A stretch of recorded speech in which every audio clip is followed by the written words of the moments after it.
and welcome once again to another episode of Walking Talking Gardens. And as you can see by what plants I've got at the table, we're going to be looking at Aeoniums and specifically how to take cuttings from Aeoniums.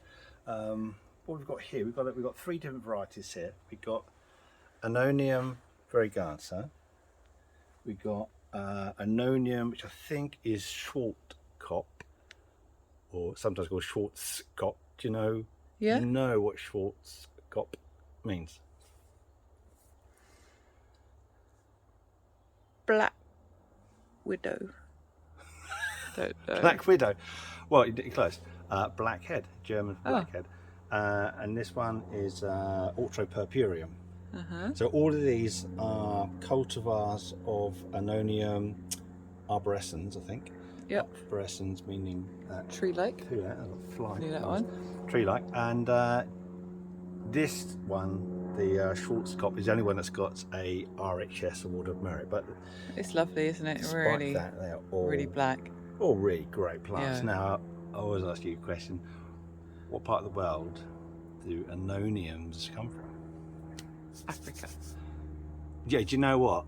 On the west coast of Africa, there are Aeoniums there, but they believe they're neophytes, I think they call that. So they're Australia. established, but they're not really from there.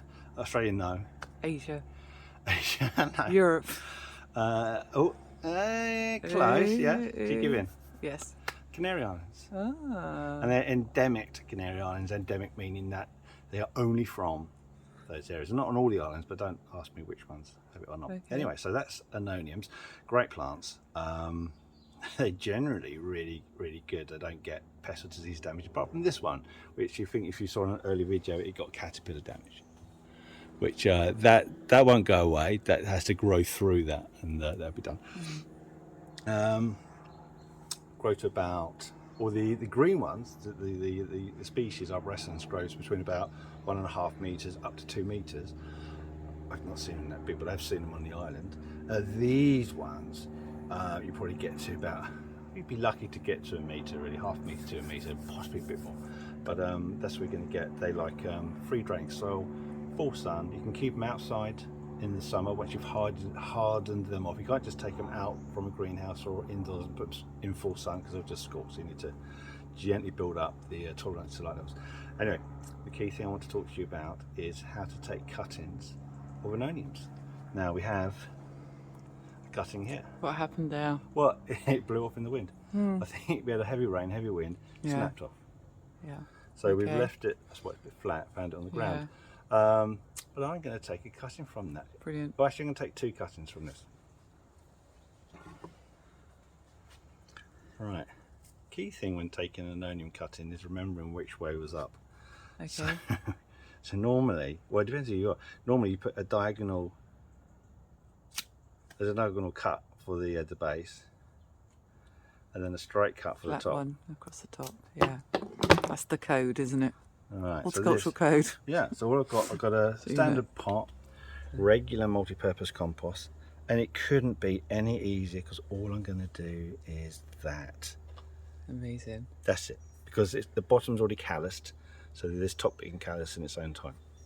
Right, now this one here, it's got So too much interesting. leaf on it, so I'm going to remove some of these leaves, because while those leaves are there, they will be transpiring.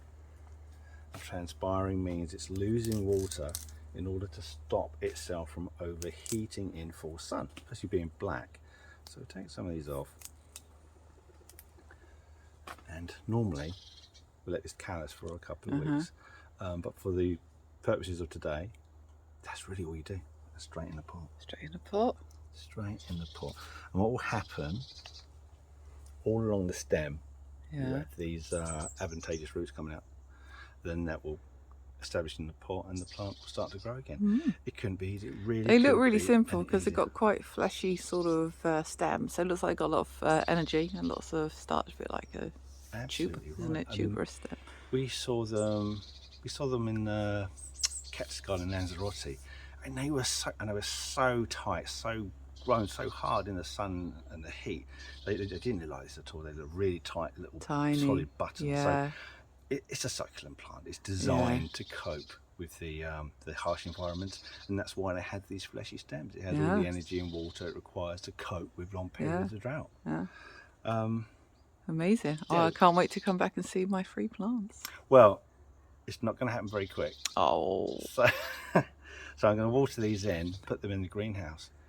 Really, I'm going to leave that there until the spring. I expect by the spring. So you're looking at 5 months, and then they'll start to regrow. So they're not the fastest to take, but they pretty much always take. Very, very easy. So that's it. So that's Aeoniums, how to grow them, how to propagate them. Any questions, then please leave a comment. And if you'd like to support this channel, then why not consider subscribing, and that way whenever we post a new video, you'll receive a notification that we've done that. Any last questions, Lorna? Well, I was just going to say, if you want Simon to stop singing on the record at the end, then consider subscribing. Okay, we'll see. Leave a comment. Anyway, thank you very much, and it's goodbye.